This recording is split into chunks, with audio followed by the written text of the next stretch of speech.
Morning guys, it's the first really nice sunny winter's day we've had in a long time. We've been having lots and lots of rain, but we got a bit of a blue sky there now suddenly. And it's a Saturday morning, so yeah, time to check the fish out, see what's been going on. My ponds got filled up yesterday by borehole water, so the water's quite mucky. A little bit of foam on the surface, but nothing hectic. I've just switched all my pumps off and my protein skim off, so you can see the fish and how they're doing. At this stage, they're not really eating a lot of food. The water's so cold. It's actually about 12.9 is what the temperature is in this pond at the moment. So it's, by South Africa terms, it's absolutely freezing the water. Most of the time the fish just lie down on the floor of the pond, not moving. But yeah, having some food at the moment, looking pretty good. I mean, the colors are pretty intense. The sumi on the fish is really dark because it's winter time. The water's not so clear because of the clay in the borehole water, but that'll be clear by tomorrow.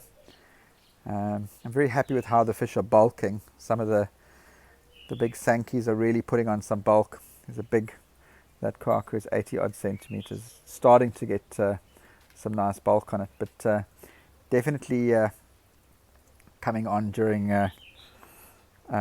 winter.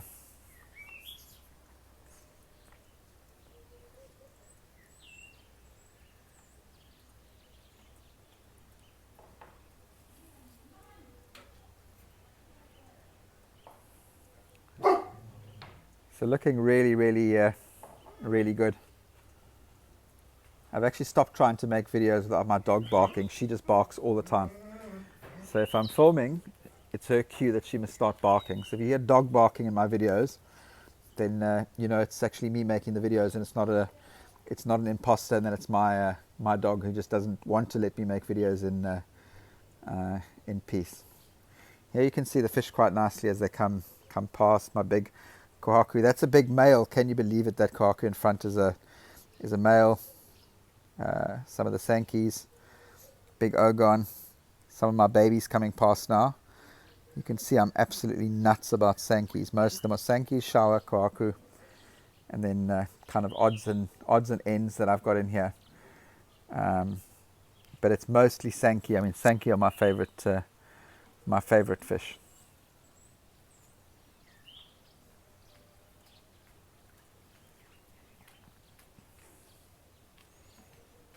See everyone getting some food in. This is only wheat germ. If you watch my video on feeding, you'll see at the moment, gosh, it's about 80% wheat germ, 20% shogun and sake ikari growth. But in winter, it's mostly about wheat germ when I want to build the bulk on the bodies of the fish. This pond is so overstocked, it's ridiculous. I actually need to get fish moved out of here, either sold on.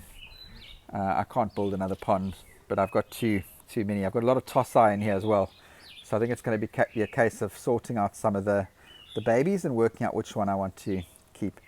Both those shower that you can see in the front there are homebreds, so they're looking really nice. There's a female that's come on so nicely. I hope she's going to be full of eggs and I can actually breed her this season. Let me try and get a better look at her. Great looking fish. There you can see her going in the back. She's so dark, so she's difficult to see in this water and in the shadows, but an absolutely fantastic fish. The sumi is incredible, and that's what I'm actually keeping her for. I mean, she's not being kept for a fish show or something like that. She's being kept for breeding. I love the sumi, and I'm going to see if I can't spawn her with one of my other male showers. But she's lovely.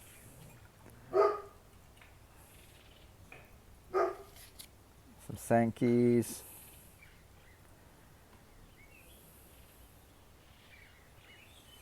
Okay, what I'll do now is I'll take you to the sales ponds and you guys can check the sales ponds. I haven't fed there for about 3 days, so it's been so cold and miserable I haven't really fed there. And and the water when I don't feed will be crystal clear, because I also haven't been topping up with borehole water, because the pond has been getting natural top up from the rain, so it should actually be crystal clear. So let's go check the sales ponds out now. Okay, these are the sales ponds. Not that full of water though. I've obviously got the pumps off at the moment, so the water's dropped a bit. But yeah, much clearer than what it normally would be. So let's go and have a look at the fish. I'll put my phone underwater. It's an iPhone X, so I can actually take it underwater, and it's not a problem.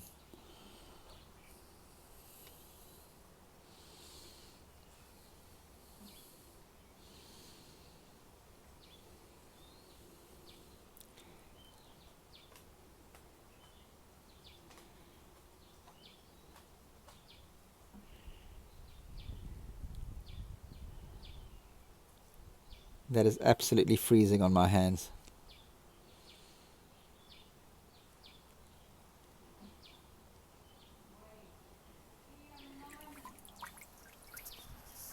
See what this other one looks like. Oh, some leaves and branches in the bottom of the pond from a storm we had. Some butterfly koi in here, and a bunch of mixed koi, some shishui, some metallics. Really nice mixes in here. Lots of doits as well. Yo, this is cold.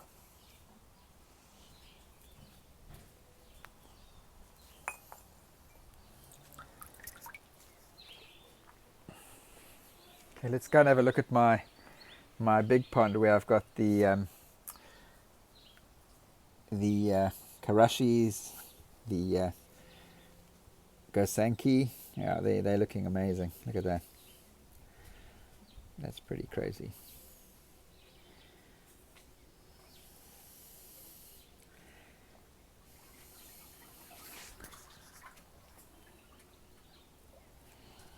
Just, this is so freezing.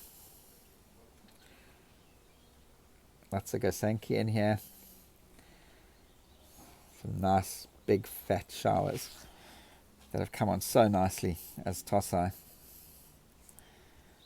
And look at that Sankey down there. That's crazy. And then these karashis are all about 30 odd centimeters. Huge growth. Look at the showers. That's crazy. Nice dark sumi. Some Sankey. There's a really big Sakai Sankey in the middle there. That one and that other big guy in the middle as it moves on. Great fish in here.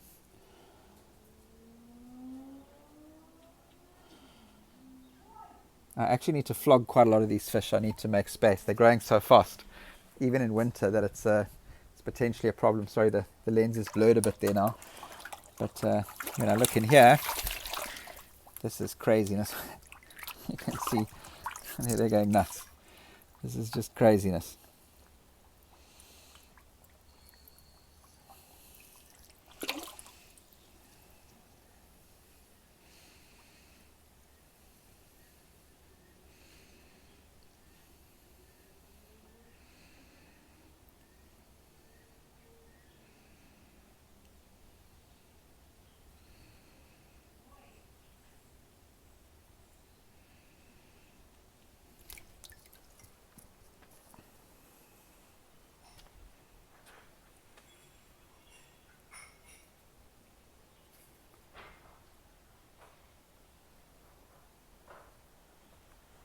Beautiful day for fish. Just a pity the water's so cold. You can always tell if the fish are healthy when they want to eat during winter. If the appetite is there, it means the water quality is really good.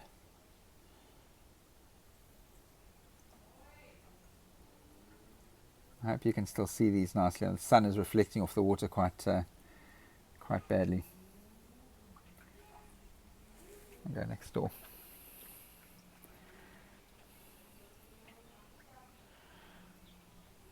There you can see all the Sankey. So I put all the Sankey separated out with the karashi into this bigger pond, hoping they can get some more, the benefit of some more growth. And it seems to be working, coming on really, really nicely.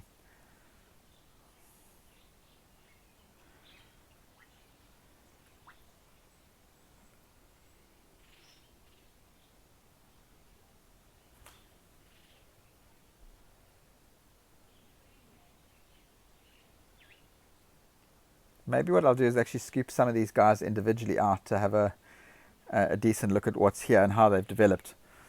It always amazes me how quickly the patterns change and the sumi comes through. So maybe let me select a couple out and you guys tell me what you think.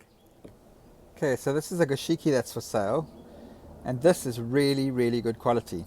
And the problem with most people when they're buying koi is they buy the current look. They don't buy for future. I always buy for future potential, and what makes this koi pretty special, if I can just wait for the plane to go over. Sorry, I don't know if you can hear that in the background. It's quite distracting.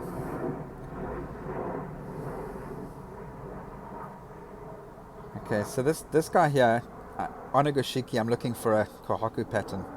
This one's got a nice kohaku pattern. The graying underneath the red is essentially what would be white in a kohaku. So a goshiki is a grey colour with red. They actually say goshiki's got 5 colours, but most of the time it's they'll end up being a shade of grey with red, or a shade of darkening black. Sometimes pitch black, maybe with a bit of white. So this one here hopefully would get solid black with this red. The pattern is incredible. This is the kind of fish I would choose because the black would take a while to develop. I don't worry about the black. The black will always come out. Red pretty much stays the same or goes away if the pattern's unstable or if the pattern's still forming. Black always gets more. So I look at the most intense point of black, which is the nose, and I know that the rest of the fish, the black will be that same color when it matures. So always choose on the base pattern, and always rely on the fact that the sumi is going to come out later. It doesn't matter what you're doing, whether it's a utsuri, whether it's a beko, whether it's a goshiki, a sankey, anything with black on it, so sumi on it, will come out later and will always be as dark as the darkest patch that you can see. So really just rely on the fact that the sumi will come. Choose the base pattern. You don't have to choose a finished fish now. They've got work to do, and the work will develop, and the fish will look amazing when it gets to 50 centimeters and grow into a really, really nice big fish. Often these fish are left behind because no one wants to take a goshiki. They don't believe that grey is dark enough. It doesn't have to be dark enough now. It'll come in time. So that's a really good youngster that I just yanked out.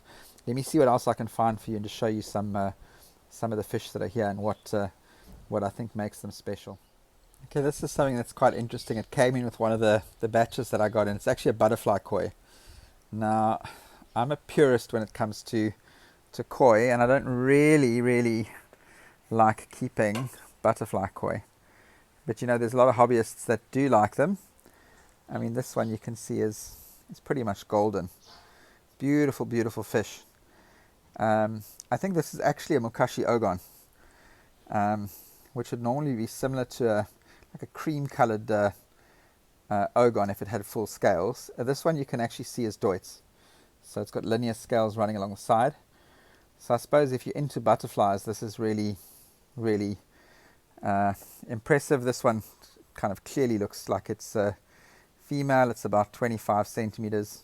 So just like a really interesting fish. I mean, if I was going to put a butterfly in my pond, it'll possibly be this one, or this kind of color, or a plain white. I wouldn't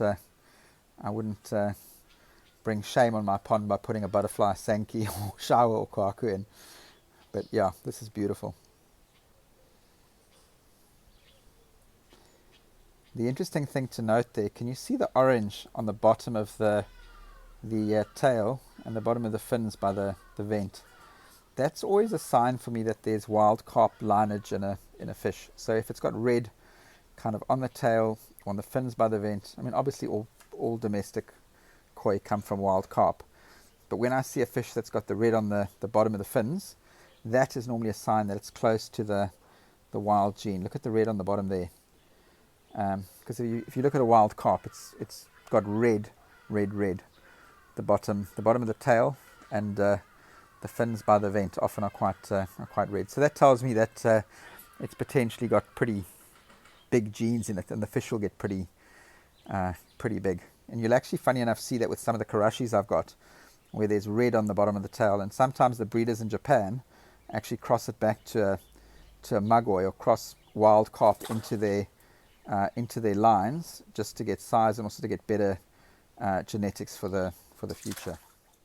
Okay, so I thought I'd pull this Sankey out because he has a Sankey with potential. The pattern's busy taking shape.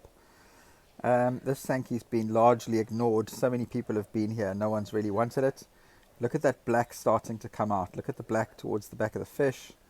Look at the pattern. Look at the white on the nose.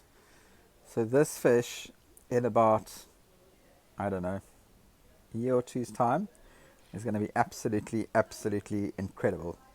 I might even look at especially paying attention to this one, trying to grow it a bit further just to make a point. But yeah, from basically nothing, it's really starting to look good. Look at the intensity of that sumi. I mean, that's jet black, and really worth taking a second look at. So the pattern's taking shape. I mean, I can see there's a bit of pink on the pattern that's going away towards the back. That's just as the fish takes shape, as it grows. That's going to happen anyway. But yeah, lots of development. But this guy's got some seriously nice potential. Okay, and this is something you don't see all the time. This is a pitch black koi. So head to tail, completely pitch black. Jet black. She's got the genes of a dolphin. Clearly doesn't like to be messed with, as I tried to move him about, or her about, I don't know. This is about, gosh, almost 30 centimeters. It's very interesting fish. Looks like it, it's hard to say if it's male or female, but it's got a nice strong body. Look at the arch on the back. I first thought this was maybe a carp that had kind of made its way into one of the shipments, but definitely not a carp.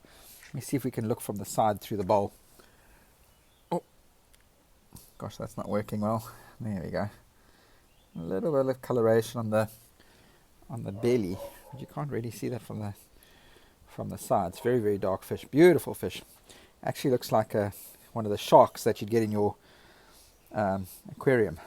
So that's an interesting character. All that shine is not actually shiny scale. It's just shine on the black. This black is jet black. I would imagine that this might have come from a Karashigoi. Sorry, not Karashigoi. From a Kamonrio line, or from Matsukawabaki spawning, which is the full-scale version of Kamonrio. But this guy's super black. But anyway, interesting fish. I'm actually just trying to adjust the light on the camera, so maybe move out the way. There you can see, super black.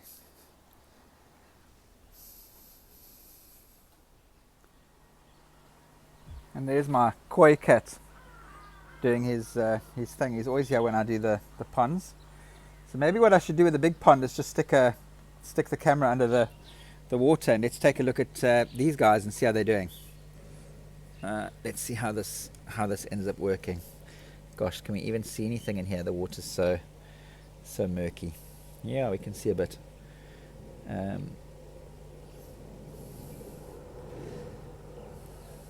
There's the new Tancho. Sankeys. Now you can see the bulk on the fish. I mean, it's looking pretty incredible. Got lots of Tosai swimming around. These things are going to have to be decided on in springtime. I've got a bit of scraping in the pond, which is kind of normal when the weather gets so cold. Yeah, so in the winter, and especially when it moves into spring, you always tend to have problems with parasites, a bit of scraping. My fish tend to scrape when they eat, so when I switch the pumps off, I throw some food in, and then when they eat, they get some food in the gills, do a bit of scraping. If it gets excessive, then I do microscope scrapes and check for parasites, but it's normally not a problem unless a couple of them are doing it. You can see lots of little Tosai in here. Water's actually not too bad. It's got a bit of clay in it, so it gets murky. Here's a goldfish. Some Tosai. Let's see if we can get some more of the babies into the screen. There's a nice shower, shui. There's some big guys coming along, big kaku. And the very big kaku at the back. That's about, I don't know, in the 80 centimeters, so very big. And a little Tosai in the front.